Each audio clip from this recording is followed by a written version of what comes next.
आज attorney general Mansoor Awan साहब ने बजा तौर पर ये नुक्ता एतराज़ उठाया और अदालत के रूबरू अर्ज़ किया कि जनाब, जिन दो सीनियर वकला साहिबान को अदालती मुआवनीन मुकर्रर किया गया है वो दोनों 26वीं आइनी तरमीम के ख़िलाफ़ दरख्वास्त गुजार हैं कि ये मामला घूम फिर के कस्टम एक्ट का मामला, फिर उसके बाद जजों का जो मामला है कि किस तरीके के साथ बेंचेस किस बेंच में कौन सा केस लगेगा वो मामला, फिर हमने देखा उसमें कंटेम्प्ट का नोटिस जारी हो गया। तो ये बात घूम फिर के इधर आ रही है। एक मौका पर जस्टिस मंसूर अली शाह ने कहा अटारनी जनरल साहब को कि क्या हम एक तो आइनी अदालत के जज हैं बेंच के, ठीक है वो तो हैं, बाकी तो दीगर जज हो गए, तो क्या हम भी कोई जज हैं? इसके साथ जस्टिस अकील वासी साहब ने भी अदरा तफन्नुन ये कह दिया कि हम भी दीगर जजेज़ ही हैं, जिस पर अटारनी जनरल ने मुस्कुराते हुए कहा कि जी आपका शुमार दीगर जजेज़ में ही होता है। बहरहाल ये एक पहलू है। हुकूमत के लिए बहुत पेचीदा सूरत हाल पैदा हो रही है, क्योंकि बैक वक्त 3 अतराफ से दबाव का सामना करना पड़ रहा है। सबसे पहला मामला जो हम डिस्कस करने जा रहे हैं वो आपके इल्म में है, हमने कल भी इस पर बात की थी। सुप्रीम कोर्ट ऑफ पाकिस्तान में केसेस बेंचेस को देने के हवाले से जो मुकदमा फादल जस्टिस मंसूर अली शाह साहब की अदालत में ज़ेर समाअत है, उस पर आज फिर समाअत हुई। इसमें आपको याद है कि एक एडिशनल रजिस्ट्रार नज़र हुसैन साहब को उनके ओहदे से हटा दिया गया है, क्योंकि ये कहा गया रजिस्ट्रार की जानब से कल कि जो केस आइनी बेंच में जाना चाहिए था वो केस गलती से रेगुलर बेंच में आ गया, जिस पर जस्टिस मंसूर अली शाह साहब ने और जस्टिस अकील वासी साहब ने कुछ रिमार्क्स भी दिए। बहुत एक अहम बात जो हुक्मनामे में सामने आई वो इसलिए अहम है कि उसका कानूनी पहलू भी है और उसका एक सियासी पहलू भी है। अदालत ने अपनी मुआवनत के लिए PTI के मरकज़ी रहनुमा और ज़ाहिर बड़े माहिर कानूनदान भी हैं हामिद खान साहब, और उसके साथ सुप्रीम कोर्ट बार एसोसिएशन के साबिक सदर वकला तहरीक में नुमायाँ किरदार अदा करने वाले मुनीर मलिक साहब को अदालती मुआवन मुकर्रर किया है।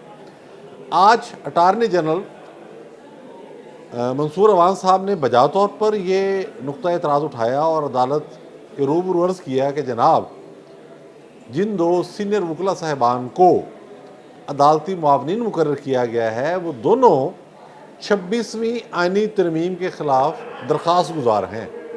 यानी कि वही बात कि ये मामला घूम फिर के कस्टम एक्ट का मामला, फिर उसके बाद जजों का जो मामला है कि किस तरीके के साथ बेंचेस किस बेंच में कौन सा केस लगेगा वो मामला, फिर हमने देखा उसमें कंटेम्प्ट का नोटिस जारी हो गया। तो ये बात घूम फिर के इधर आ रही है। तो आज हामिद खान साहब ने भी दलाइल दी है और उसके साथ मुनीर मलिक साहब ने जो बात की वो फिर वही बात है जो 26वीं आइनी तरमीम की जानब इशारा कर रही है। उन्होंने कहा कि इस मामले को तय करने के लिए फुल कोर्ट बुला लें। यही बात PTI कर रही है पहले कि फुल कोर्ट बुला के आप 26वीं आइनी तरमीम के मामले का इजाज़ा ले लें। जब आप एक पॉइंट को एड्रेस करेंगे तो ये केस फिर खुलता चला जाएगा। बहरहाल अटारनी जनरल मंसूर अवान का जो एतराज़ था वो जायज़ था।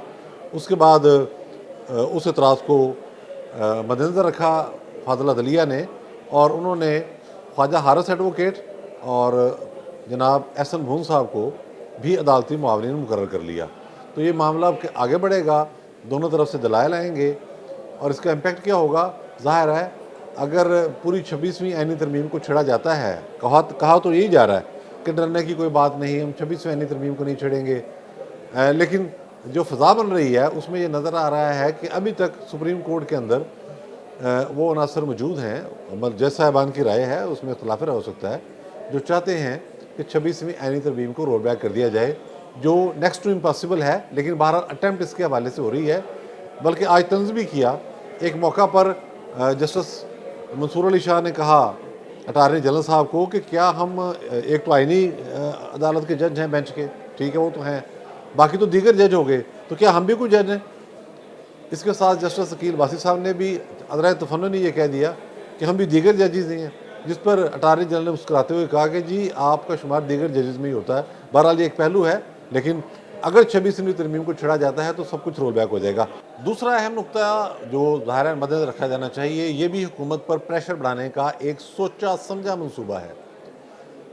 सुप्रीम कोर्ट में जजों की सफ़बंदी, उसके बाद रिमार्क्स, 26वीं आईनी तरमीम को ज़ेर बहस लाया जाना, उसके साथ ही क्या हुआ है, बहुत इंपॉर्टेंट बात है ये।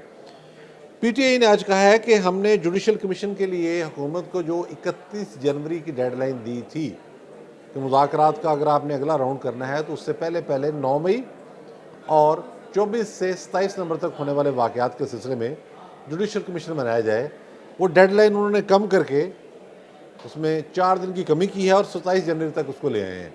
ये थ्रेट है, ये दबाव है, सरीहन दबाव है।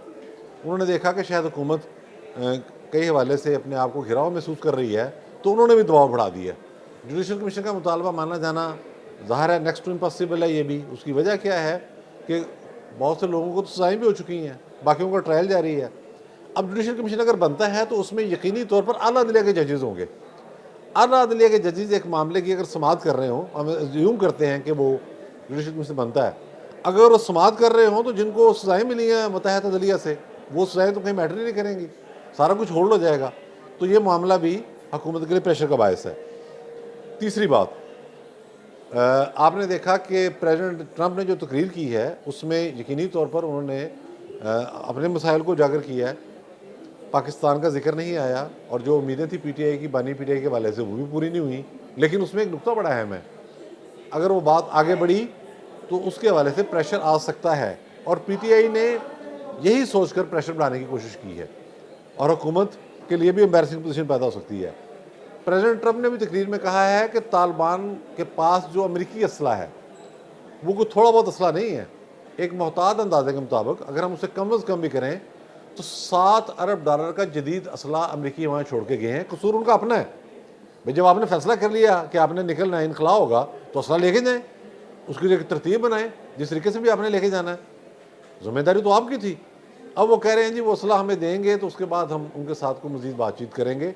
ये प्रेशर अगर किसी और एडवेंचर में कन्वर्ट होता है तो उसमें जाहिर है कि कोई इंडिया ने मदद नहीं करनी अमेरिका की, उसमें ईरान ने मदद नहीं करनी, उसमें चीन ने मदद नहीं करनी, उसमें कोई ताजिकिस्तान से मदद नहीं होनी, उज़्बेकिस्तान से कोई मदद नहीं होनी। उस हवाले से जो कुछ भी होगा मैं समझता हूँ कि अगर ये हुआ एडवेंचर तो उसमें पाकिस्तान से ही रजू करना पड़ेगा अमेरिका को। उसके मुतालबात होंगे, उसकी दरख्वास्त होगी, या क्या मामला होगा ये वक्त बताएगा।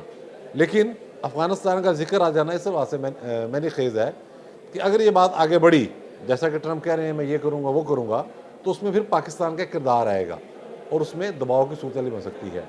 तो इस वक्त हम ये कहें कि हुकूमत को 3 अतराफ से दबाव का सामना है तो ये बेजा नहीं होगा। आने वाले दिन इस हवाले से काफ़ी सनसनीखेज़ साबित हो सकते हैं। शुक्रिया।